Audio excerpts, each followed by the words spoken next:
जय श्री कृष्णा, राधे राधे, जय माता दी। आज 20 अक्टूबर 2023 शुक्रवार को नवरात्रा का छठा दिन है। उम्मीद करती हूँ कि आपकी व्रत और पूजा अच्छे से चल रहे होंगे। आपने जो कलश स्थापना के समय जो बोए हैं वो किस तरह से ग्रोथ कर रहे हैं, कमेंट बॉक्स में जरूर बताना। आज अपने सुनेंगे नवरात्रा के छठे दिन सुनी जाने वाली कथा। इस दिन माँ दुर्गा के छठे स्वरूप माँ कात्यायनी की पूजा अर्चना की जाती है। माँ दुर्गा की छठवीं शक्ति माँ कात्यायनी है। इनकी उपासना और आराधना से भक्तों को बड़ी आसानी से अर्थ, धर्म, काम और मोक्ष चारों फलों की प्राप्ति होती है। उसके रोग, शोक और संताप और भय नष्ट हो जाते हैं। जन्मों के समस्त पाप भी नष्ट हो जाते हैं। इस देवी को नवरात्रि में छठे दिन पूजा जाता है। आज भी आपको सुबह जल्दी उठकर स्नान करना है। स्नान करने के बाद में सर्वप्रथम कलश को प्रणाम करना है। उसके बाद में अपने पंचदेव का आह्वान करते हुए माँ कात्यायनी के व्रत का संकल्प लें। उसके बाद में नवरात्रा व्रत कथा सुने। कथा सुनने के बाद में आप दुर्गा सप्तशती, दुर्गा देवी कवच आदि का पाठ पढ़ या सुन सकते हैं। तो आइए अपने मंगल जीवन की कामना करते हुए शुरू करते हैं माँ कात्यायनी की कथा।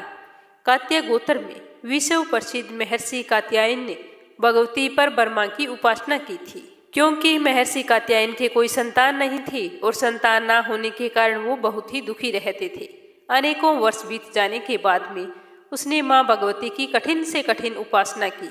इसी कठिन तपस्या से प्रसन्न होकर माँ भगवती ने उन्हें दर्शन दिया और वरदान मांगने के लिए कहा। तो महर्षि कात्यायन ने कहा कि मैं निसंतान हूँ, मेरी इच्छा है कि आप मेरे घर में पुत्री के रूप में जन्म लें। तो माँ भगवती ने महर्षि कात्यायन की इच्छा को पूरा करते हुए उनके घर में पुत्री के रूप में जन्म लिया। कात्यायन की बेटी होने के कारण यह देवी कात्यायनी कहलाई। इनका गुण शोध कार्य है, इसीलिए इस वैज्ञानिक युग में कात्यायनी का महत्व सर्वाधिक माना जाता है। इनकी कृपा से हमारे सारे कार्य पूरे हो जाते हैं। ये वेदनाथ नामक स्थान पर प्रकट होकर पूजी गई है। माँ कात्यायनी अमोघ फलदायिनी है। भगवान श्री कृष्ण को पति के रूप में पाने के लिए ब्रज की गोपियों ने इन्हीं की पूजा की थी। यह पूजा कालिंदी यमुना के तट पर की गई थी, इसीलिए ये ब्रज मंडल की अधिष्ठात्री देवी के रूप में प्रतिष्ठित है। इनका स्वरूप अत्यंत भव्य और दिव्य है। ये सोने के समान चमकीली और भास्वर है। इनकी 4 भुजाएं हैं। दाईं तरफ वाला ऊपर वाला हाथ अभय मुद्रा में है तथा नीचे वाला हाथ वर मुद्रा में। माँ के बाईं तरफ के ऊपर के हाथ में तलवार व नीचे के हाथ में कमल का फूल सुशोभित है। इनका वाहन भी सिंह है। इनकी उपासना और आराधना से भक्तों को बड़ी आसानी से अर्थ, धर्म, काम और मोक्ष चारों फलों की प्राप्ति होती है। भक्तों के रोग, शोक, संताप और भय नष्ट हो जाते हैं। जन्मों के समस्त पाप भी नष्ट हो जाते हैं। इसीलिए कहा जाता है कि इस देवी की उपासना करने से परम पद की प्राप्ति होती है। इस ब्रह्मांड की शक्ति देवी दुर्गा है, जिन्होंने समय समय पर विभिन्न रूप धारण करके प्रकृति और सृष्टि के संरक्षण का कार्यभार संभाला। जब किसी दैत्य के सामने देवताओं के युद्ध कौशल कम पड़ गए तो स्वयं माँ आदिशक्ति भवानी ने अपने पुत्रों की रक्षा की।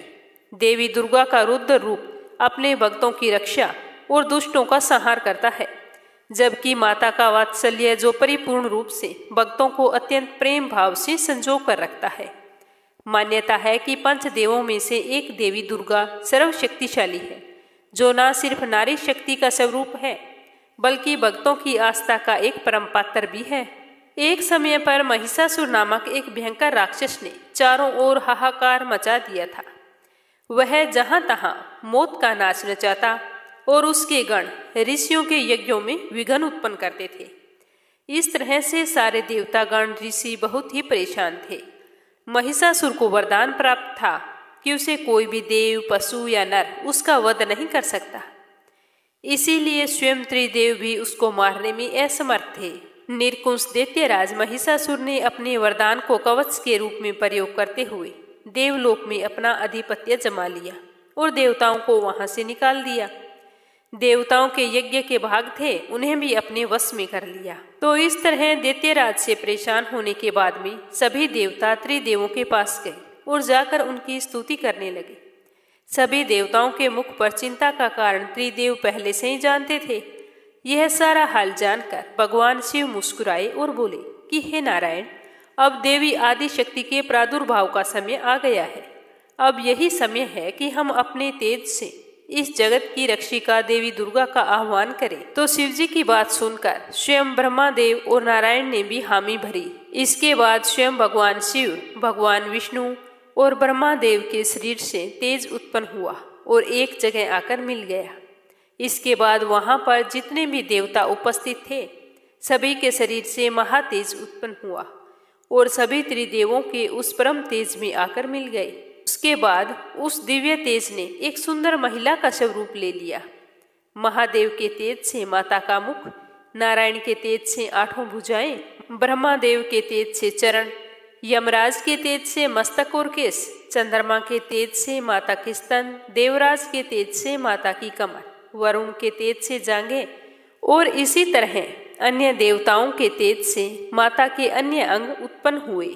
उसके बाद में महादेव ने अपने त्रिशूल से शूल, नारायण ने अपने चक्कर से एक दिव्य चक्कर और ब्रह्मा देव ने एक दिव्य कमंडल, देवराज इंद्र ने एक दिव्य और शक्तिशाली वज्र, सागर ने सुंदर रत्नों से सजे आभूषण, कभी न मेले होने वाले वस्त्र और मुकुट दिए।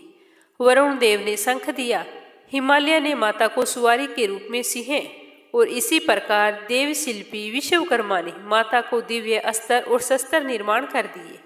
माता का यह स्वरूप अत्यंत तेजस्वी और भयंकर था। देवी दुर्गा के इस विशाल और भव्य स्वरूप को देखकर सभी देवताओं ने क्रमबद्ध होकर उनकी स्तुति की तथा देवी पर पुष्पों की वर्षा की। माता ने प्रसन्न होकर कहा कि हे देवों, कहो मेरा प्रादुर्भाव किस प्रयोजन से हुआ है। मैं अत्यंत प्रसन्न हूँ, मुझे बताओ, मैं अभी तुम्हारी समस्या का हल कर देती हूँ। तो उसके बाद में देवताओं ने अपना सारा हाल देवी से कह सुनाया। तो माता ने देवताओं की रक्षा के लिए विकराल रूप धारण करके पहले दैत्यराज की सेना का विध्वंस किया और उसके बाद में महिषासुर का वध करके देवताओं को महिषासुर के आतंक से मुक्ति दिलाई। इसीलिए हमें नवरात्रा के 9 दिन माता के अलग अलग स्वरूपों की पूजा करके व्रत रखना चाहिए और माता की परम पावन कहानियों को ज्यादा से ज्यादा सुनना चाहिए। तो आइए पहले सुनते हैं गणेश जी की कहानी। एक बार गणेश जी महाराज एक सेठ जी के खेत में से जा रहे थे तो उन्होंने 12 दाने अनाज के तोड़ लिए। अचानक फिर गणेश जी के मन में आया कि मैंने तो सेठ जी के यहाँ चोरी कर ली, और वो पछतावा करने लगे और सोचने लगे कि मुझसे यह पाप हो गया, अब मैं क्या करूं। तो सोचते सोचते गणेश जी ने कहा कि चलो मैं सेठ जी के 12 साल नौकरी पर रह जाता हूँ, मेरे पाप कम हो जाएंगे। यह सोचकर गणेश जी एक बालक का रूप धारण करके सेठ जी के घर चले गए और कहने लगे कि मुझे कोई काम पर रख लो। तो सेठ जी को जरूरत थी और उन्होंने काम पर रख लिया। एक दिन सेठानी जी राख से हाथ धो रही थी तो गणेश जी ने सेठानी जी का हाथ पकड़कर मिट्टी से धुला दिया। सेठानी सेठ जी के पास गई और बोली कि ऐसा क्या नौकर रखा है, नौकर होकर मेरा हाथ पकड़ लिया। तो गणेश जी को बुलाकर सेठ जी ने कहा कि क्यों भाई, तूने ऐसा क्यों किया, सेठानी का हाथ क्यों पकड़ा तूने। तो गणेश जी ने कहा कि मैंने तो एक सीख की बात बताई है कि राख से हाथ धोने से घर की लक्ष्मी नाराज होकर चली जाती है और मिट्टी से हाथ धोए तो लक्ष्मी लौट कर आती है। तो सेठ जी ने कहा कि गणेश जी है तो सच्चा। ऐसा करते करते कई दिन बीत गए। थोड़े दिनों बाद कुंभ का मेला आया। सेठ जी ने कहा कि मुझे तो टाइम नहीं है, गणेश तू सेठानी को कुंभ के मेले में स्नान करवा के ले आओ। तो गणेश जी सेठानी को लेकर कुंभ के मेले में चले गए। तो वहां जाकर सेठानी तो किनारे पर बैठकर थोड़ा थोड़ा पानी डालकर नहा रही थी। तो गणेश जी ने उसका हाथ पकड़ा और आगे ले जाकर डुबकी लगवाकर वापस ले आई। तो घर आकर सेठानी ने सेठ से कहा कि गणेश जी ने तो मेरी इज्जत नहीं रखी, इतने सारे लोग थे उनके बीच में मुझे घसीट कर पानी में आगे ले गया। तो सेठ जी ने फिर गणेश जी को बुलाया, भाई तूने ऐसा क्यों किया। तो गणेश जी ने कहा कि सेठानी जी तो गंदे पानी से किनारे पर बैठकर नहा रही थी, तो मैं तो आगे ले जाकर अच्छे पानी में डुबकी लगवा कर लाया हूँ, इससे अगले जन्म में बहुत बड़े राजा और राजपाट मिलेंगे। तो सेठ जी ने सोचा कि गणेश जी है तो सच्चा। एक दिन सेठ जी के घर में पूजा पाठ हो रही थी, हवन हो रहा था। तो सेठ जी हवन पर बैठे थे और गणेश जी को कहा कि जाओ सेठानी को बुला कर लाओ। तो जैसे ही गणेश जी सेठानी को बुलाने अंदर गए तो सेठानी तो काली चुनरी ओढ़कर तैयार होकर गणेश जी के साथ चलने लगी। तो गणेश जी ने उस चुनरी को उतार कर फाड़ दिया और कहा कि लाल रंग की चुनरी ओढ़ के चलो। तो सेठानी नाराज होकर सो गई। उधर हवन पर बैठे हुए सेठ जी सेठानी का इंतजार कर रहे थे। काफी देर हो चुकी थी, सेठानी जी बाहर नहीं आए। तो सेठ जी उठकर स्वयं अंदर गए तो देखा तो सेठानी जी सो रही थी। तो सेठ जी ने कहा कि क्या बात है। तो सेठानी बोली कि आज तो गणेश जी ने हद ही कर दी, मेरी चुनरी फाड़ दी। तो सेठ जी ने गणेश जी को बुलाकर बहुत डांटा और कहा कि तुम बहुत बदमाशी करते हो। तो गणेश जी ने कहा कि पूजा पाठ में काले रंग का वस्त्र नहीं पहनते, इसीलिए मैंने तो सिर्फ लाल वस्त्र पहनने के लिए बोला था। काला वस्त्र पहनने से कोई भी शुभ काम सफल नहीं होता। तो फिर सेठ जी ने सोचा कि गणेश जी है तो समझदार। ऐसा करते करते कई दिन बीत गए। एक दिन सेठ जी के घर में गणेश पूजा थी। तो पंडित जी ने कहा कि वो तो गणेश जी की मूर्ति लाना तो भूल ही गए, अब क्या करेंगे। तो गणेश जी बोला कि मेरे को ही मूर्ति बनाकर विराजमान कर लो, आपकी पूजा सफल हो जाएगी, आपके सारे काम सफल हो जाएंगे। तो यह सुनकर सेठ जी को बहुत ही गुस्सा आया और वो बोले कि अब तक तो तुम सेठानी से मजाक करते थे, वो तो ठीक था, लेकिन अब तुम मुझसे भी करने लग गए। तो गणेश जी बोले कि मैं मजाक नहीं कर रहा हूँ, मैं तो सच कह रहा हूँ। ऐसा कहते ही गणेश जी ने अपना असली रूप धारण कर लिया। तो सेठ और सेठानी तो देखते ही रह गए। फिर उन्होंने गणेश जी की पूजा शुरू की। पूजा खत्म होते ही गणेश जी तो वहां से अंतर्ध्यान हो गई। अब और सेठ और सेठानी को बहुत ही अफसोस हो रहा था कि इतने सालों से हमारे पास गणेश जी रह रहे थे और हमें पता ही नहीं चला, अनजाने में हमने उनसे कितना काम करवाया। ऐसा सोचते सोचते सेठ जी तो बहुत ही दुखी हो गया। तो गणेश जी ने रात को सपने में आकर सेठ जी से कहा कि सेठ जी, आपके खेत से मैंने 12 साल पहले 12 अनाज के दाने तोड़ लिए थे, उसी का कर्ज उतारने के लिए मैंने आपके घर 12 सालों तक नौकरी की थी।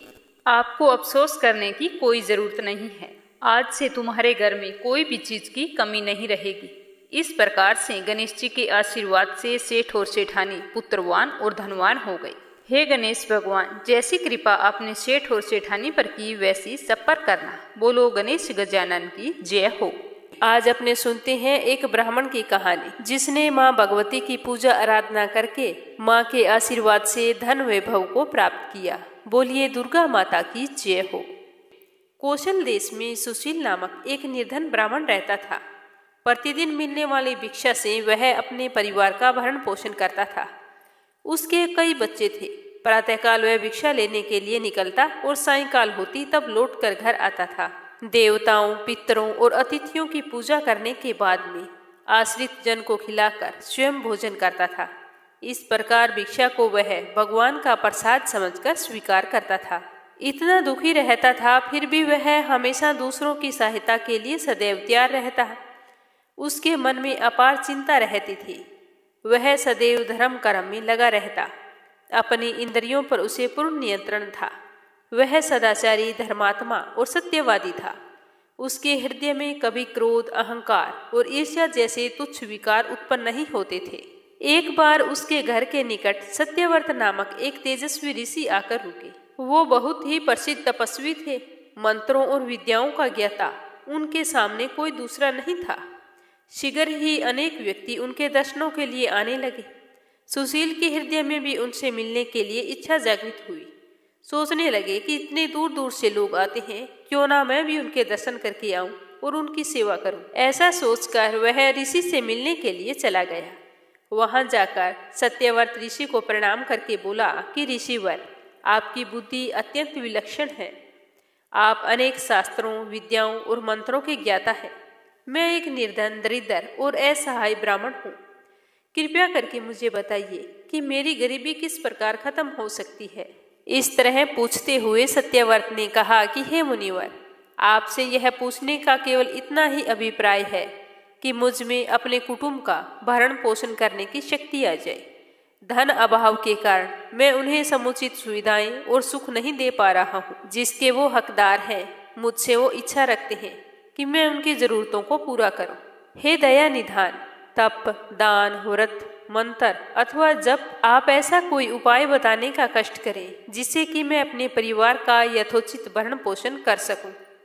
मुझे केवल इतने ही धन की अभिलाषा है जिससे कि मेरा परिवार सुखी हो जाए। ब्राह्मण की सारी बात सुनने के बाद में सत्यव्रत ने सुशील को भगवती दुर्गा की महिमा बताते हुए नवरात्रि व्रत करने का परामर्श दिया। सुशील ने सत्यव्रत को अपना गुरु बनाकर उनसे माया बीज नामक भुवनेश्वरी मंत्र की दीक्षा ली। उसके बाद में नवरात्रि का व्रत रखकर उस मंत्र का नियमित जप आरंभ कर दिया तथा भगवती दुर्गा की श्रद्धा और भक्ति पूर्वक आराधना की। इस तरह वह 9 वर्षों तक प्रत्येक नवरात्रि में भगवती दुर्गा के माया बीज मंत्र का निरंतर जप करता रहा। सुशील की भक्ति से प्रसन्न होकर 9वें वर्ष की नवरात्रि में अष्टमी की आधी रात को देवी भगवती साक्षात प्रकट हुई और सुशील को उसका अभिष्ट वर प्रदान करते हुए उसे संसार का समस्त वैभव, ऐश्वर्य और मोक्ष प्रदान किया। इस प्रकार भगवती दुर्गा ने प्रसन्न होकर अपने भक्त सुशील के सभी कष्टों को दूर किया और उसे अतुल धन संपदा, मान सम्मान और समृद्धि प्रदान की। तो आइए अब अपने सुनते हैं आदि पुरुष भोले शंकर और आदि शक्ति माँ भगवती का अवतार देवी सती की कहानी। इस कहानी को नवरात्रा के दिनों में अवश्य सुननी चाहिए। बोलो भोले शंकर की जय हो, बोलो देवी सती की जय हो। राजा दक्ष प्रजापति की सभी पुत्रियां गुणवती थीं, फिर भी दक्ष के मन में संतोष नहीं था। वे चाहते थे कि उनके घर में एक ऐसी पुत्री का जन्म हो जो सर्वशक्ति संपन्न हो एवं सर्वविजयिनी हो। तो राजा दक्ष एक ऐसी ही पुत्री की कामना लेकर तप करने लगे। तप करते करते बहुत अधिक दिन बीत गए। तो भगवती देवी ने प्रकट होकर कहा कि मैं तुम्हारे तप से बहुत ही प्रसन्न हूँ। तुम किस कारण से तप कर रहे हो?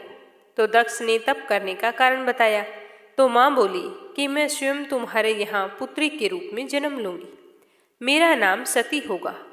मैं सती के रूप में जन्म लेकर अपनी लीलाओं का विस्तार करूंगी, लेकिन तुम्हारी वजह से अगर मुझे जरा सा भी दुख हुआ तो मैं अपनी जान दे दूंगी। तो इस तरह का वरदान पाकर राजा दक्ष बहुत ही खुश हुए। भगवती देवी ने राजा दक्ष के यहाँ सती के रूप में जन्म लिया। सती राजा दक्ष की सभी पुत्रियों में से सबसे अलौकिक थी। सती ने बाल्यावस्था में ही कई ऐसे अलौकिक आश्चर्यचकित करने वाले कार्य कर दिखाए थे जिन्हें देखकर स्वयं दक्ष भी आश्चर्यचकित हो जाते थे। ऐसा करते करते समय के साथ सती बड़ी होती गई। जब सती विवाह योग्य हो गई तो राजा दक्ष को उसके लिए वर की चिंता होने लगी। तो उन्होंने एक दिन ब्रह्मा जी से इस विषय में विचार विमर्श किया। तो ब्रह्मा जी ने कहा कि सती भगवती का अवतार है। भगवती आदि शक्ति और शिव आदि पुरुष है, अतः सती के विवाह के लिए शिव ही योग्य है और उचित वर है।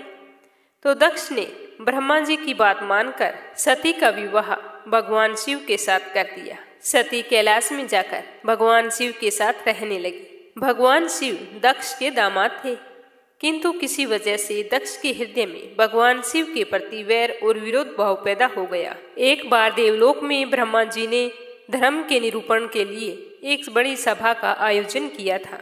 सभी बड़े बड़े देवता इस सभा में एकत्रित हुए थे। भगवान शिव भी इसी सभा में बैठे थे। सभा मंडल में राजा दक्ष का जैसे ही आगमन हुआ तो दक्ष के आने पर सारे देवतागण वहां से उठ खड़े हुए और भगवान को प्रणाम किया, पर भगवान शिव खड़े नहीं हुए और ना ही उन्होंने दक्ष को प्रणाम किया। और यही वजह थी कि दक्ष ने अपना अपमान महसूस किया था। केवल यही नहीं, उनके हृदय में भगवान शिव के प्रति ईर्ष्या की आग जल उठी।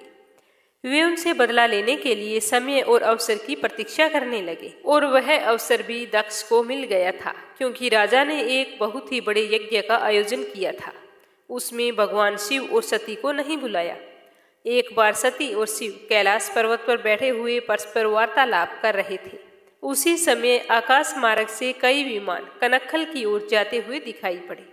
सती ने उन विमानों को देखकर भगवान शिव से पूछा कि प्रभु, ये सभी विमान किसके हैं और कहाँ जा रहे हैं?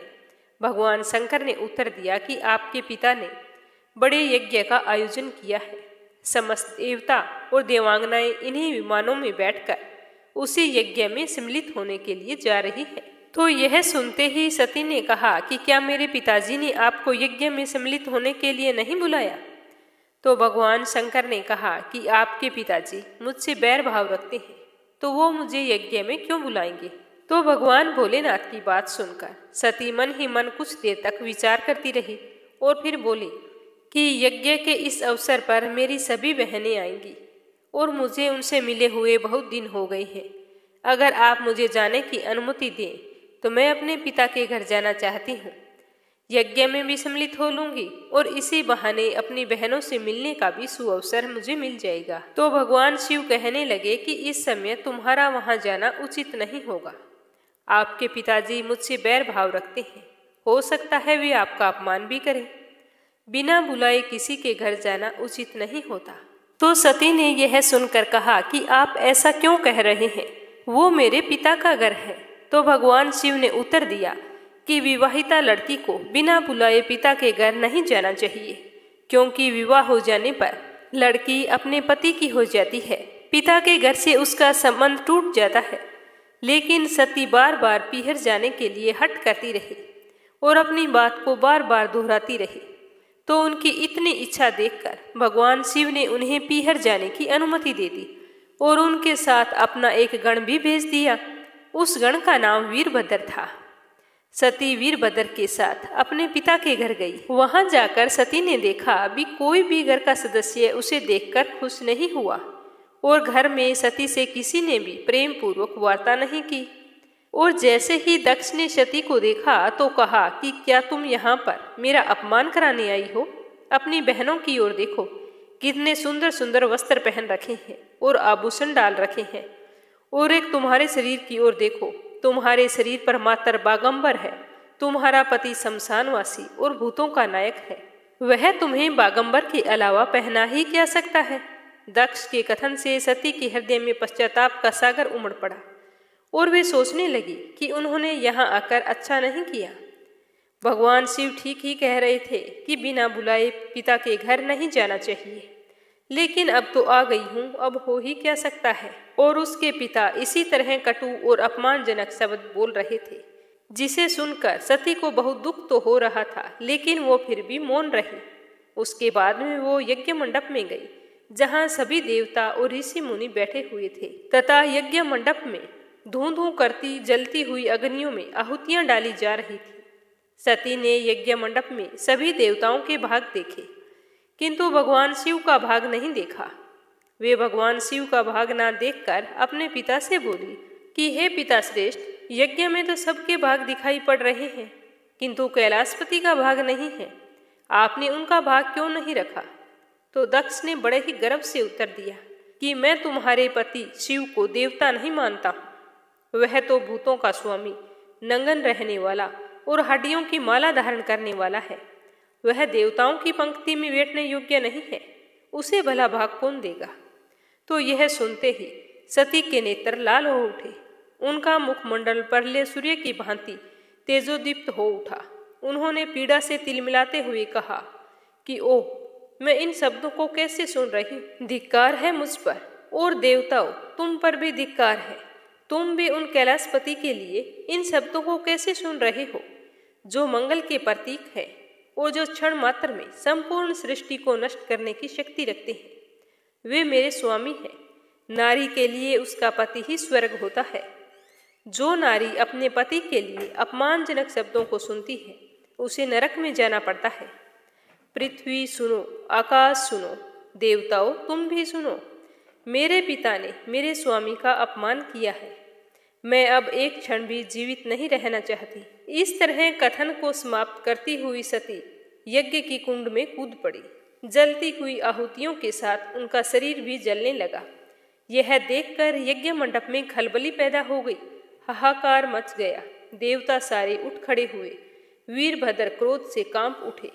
वे उछल उछल कर यज्ञ का विध्वंस करने लगे। यज्ञ मंडप में भगदड़ मच गई। देवता और ऋषि मुनि वहां से भाग खड़े हुए। वीरभद्र ने देखते ही देखते दक्ष का मस्तक काटकर फेंक दिया। जब यह समाचार भगवान शिव के कानों में पड़ा तो वे प्रचंड आंधी की भांति कनखल जा पहुंचे। सती के जले हुए शरीर को देखकर भगवान शिव अपना आपा खो बैठे। सती के प्रेम और उनकी भक्ति ने शंकर के मन को व्याकुल कर दिया। उन शंकर के मन को व्याकुल कर दिया जिन्होंने काम पर भी विजय प्राप्त की थी, जो सारी सृष्टि को नष्ट करने की क्षमता रखते थे। वे सती के प्रेम में खो गए, बेसुध हो गए। भगवान शिव उन्मत्त की भांति सती के जले हुए शरीर को कंधे पर रखकर वे सभी दिशाओं में भ्रमण करने लगे। शिव और सती के इस अलौकिक प्रेम को देखकर पृथ्वी रुक गई, हवा रुक गई, जल का प्रवाह ठहर गया और रुक गई देवताओं की सांसें। सृष्टि व्याकुल हो उठी। सृष्टि के सारे प्राणी पुकारने लगे कि त्राहि माम त्राहि माम। इतना भयानक संकट देखकर सृष्टि के पालक भगवान विष्णु की ओर बढ़े तो भगवान विष्णु सारी सृष्टि की रक्षा करने के लिए अपने चक्कर से सती के एक एक अंग को काट काट कर गिराने लगे। धरती पर 51 स्थानों में सती के अंग कट कट कर गिरे। जब सती के सारे अंग कट कर गिर गए तो भगवान शिव पुनः अपने आपे में आ गए। जब वे अपने आपे में आए तो पुनः सृष्टि के सारे काम सुचारू रूप से चलने लगे। धरती पर जिन 51 स्थानों पर सती के अंग कट कट कर गिरे थे वे ही आज शक्तिपीठ माने जाते हैं। आज भी इन स्थानों में सती का पूजन होता है, उपासना होती है। माता सती का हृदय नैमिषारण्य में गिरा था, जिसे भगवान शिव ने अपने हृदय में धारण किया था। इससे देवी ललिता का अवतरण हुआ था। नैमिष धाम में लिंग धारिणी शक्तिपीठ विराजमान है, जहाँ भगवान शिव के साथ देवी ललिता की पूजा की जाती है।